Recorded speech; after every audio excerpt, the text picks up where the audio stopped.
Hi beautiful barn quilters. I'm coming at you today with some instruction on how to draw one of the most popular barn quilt patterns that I've offered in class. And so I'm hoping this video works out. This will be my first time doing this, but so please let me know any comments or questions you have in the comments below. I'm always happy to help out with drawing patterns out on the boards. So today, one of the most popular patterns in class is the Cardinal. So this is going to be our pattern today. And I'm going to draw it out for you on the grid paper. So you can then turn around and transfer it onto a board of any size that you have. So I'll give you instructions on how to do that. And I'll color it in just to make it look good. But be sure, you girls and guys, you can make any colors that you want. So be creative, have fun with it, and create a beautiful barn quilt. Pause it. Okay, so the first thing we're going to do in this pattern is we're going to draw out this border. So if this is the edge of your wood here, the border is going to be the first thing drawn. And then after the border is drawn, we're going to draw our grid pattern on the inside so we can put in the leaves and the bird. So typically on a 1x1 size board, I'll do a 1/2 inch border. On a 2x2, it's usually 1 inch or 1.5 inches. And then anything larger than that, you can kind of bump it up by 1/2 inch per extra square foot. So we normally do a 2x2 in class. So what I'll do is 1 inch border. And then in order to do that, you're going to be measuring from the outside of your wood in by 1 inch on all 4 sides. So if we start with a blank piece of graph paper, well, first of all, let me show you that inside your border, we have our grid pattern, and this is going to be 5 squares by 5 squares. So 1, 2, 3, 4, 5, 5 across, and 1, 2, 3, 4, 5 down. Okay, so if we transfer the 5 by 5 onto our board or our blank page here, we have 1, 2, 3, 4, 5.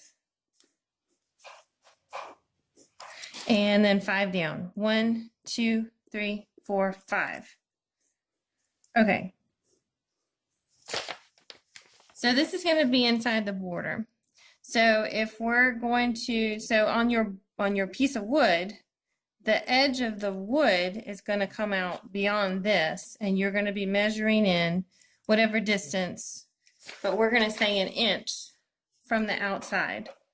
So I'm just going to measure in a little bit on each side. So I'm pretending that I'm measuring from the edge of my wood.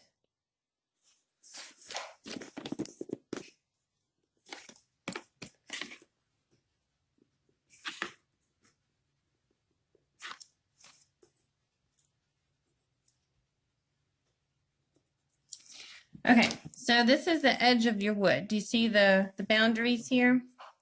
And when you measure from the outside of your board, you're going to connect your dots.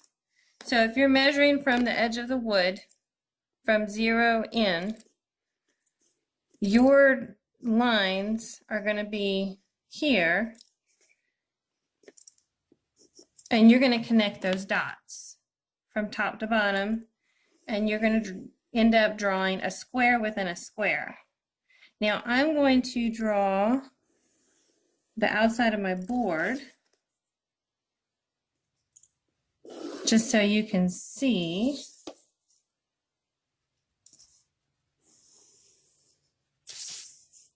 But I'm also going to draw my square inside the board from my measurements.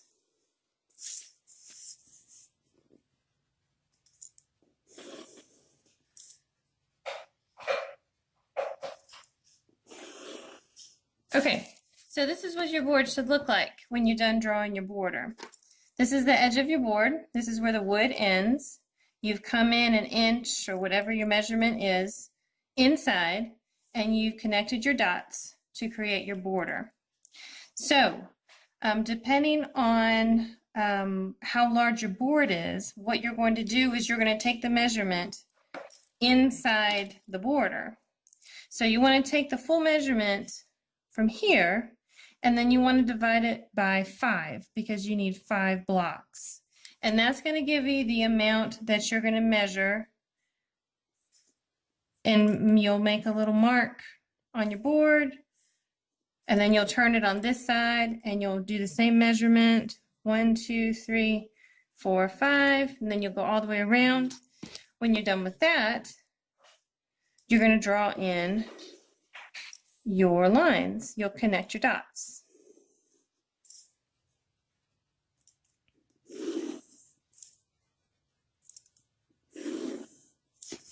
Okay, and then you'll connect your dots from top to bottom.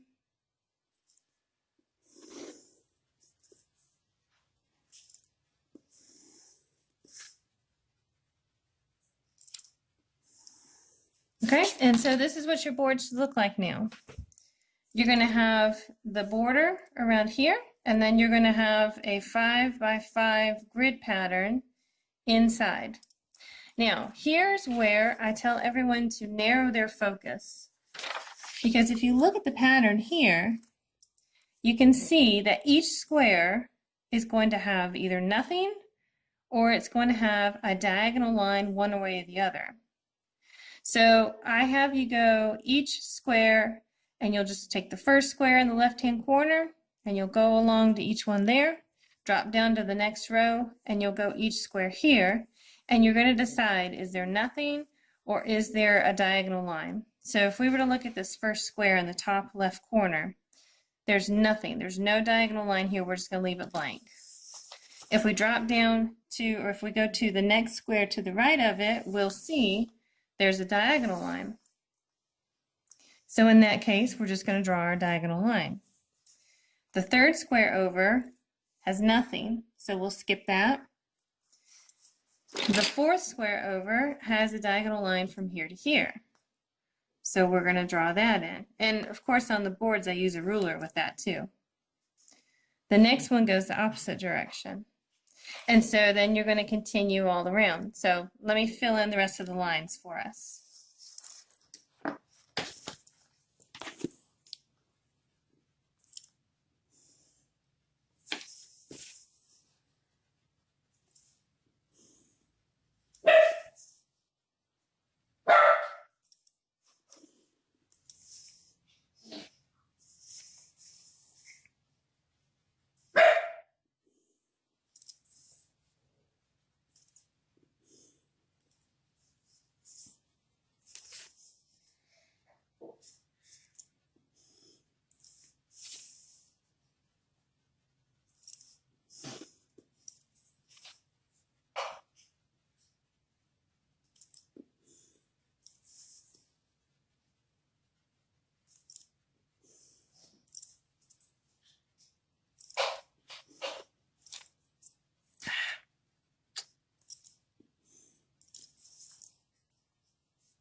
Okay, so right now it doesn't look like a whole lot, but we're going to fill in some more of these lines. And then we're going to erase them as well so you can see what it's going to look like.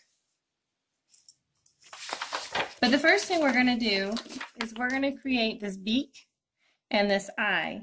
And the only thing I do here, and it doesn't have to be perfect, but I just find the midpoint of each one of these squares. So if you measure, you can find the midpoint. And then you can draw in the lines that you need.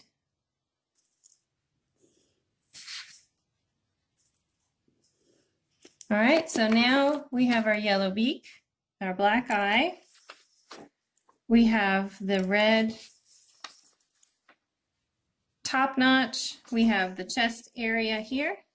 We have the body, and we have the tail. And so it doesn't look like a whole lot just yet, but now we're going to start coloring in. And this is what happens when you go to tape. You're then going to tape around the shape that you need it to be. But what I also do is I have a lot of people go in and erase pencil marks that they don't need. Oops, we need that one. We're going to erase pencil marks that we don't need, and that way you'll be able to see the pattern better.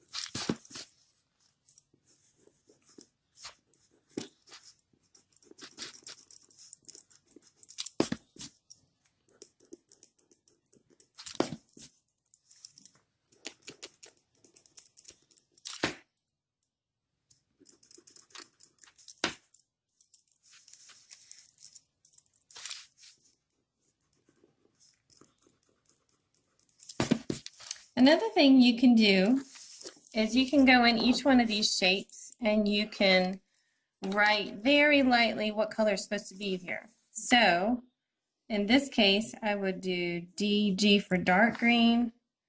This will be middle green. This will be light green. This would be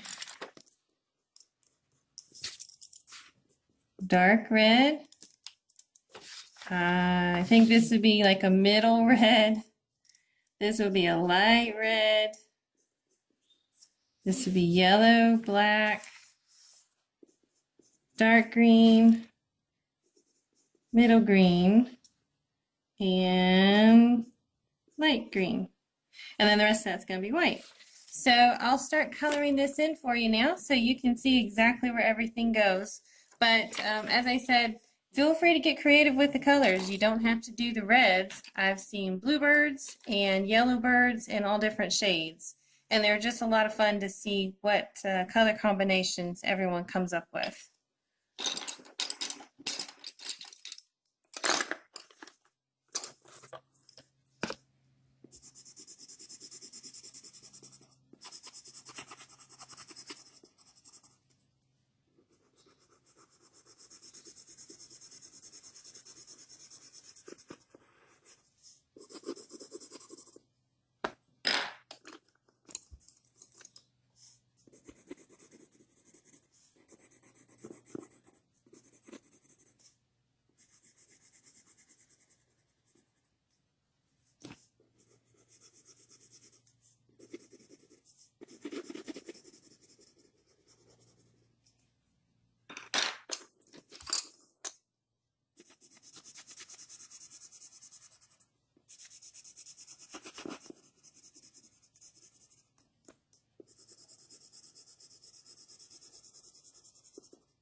Okay, so there you have it.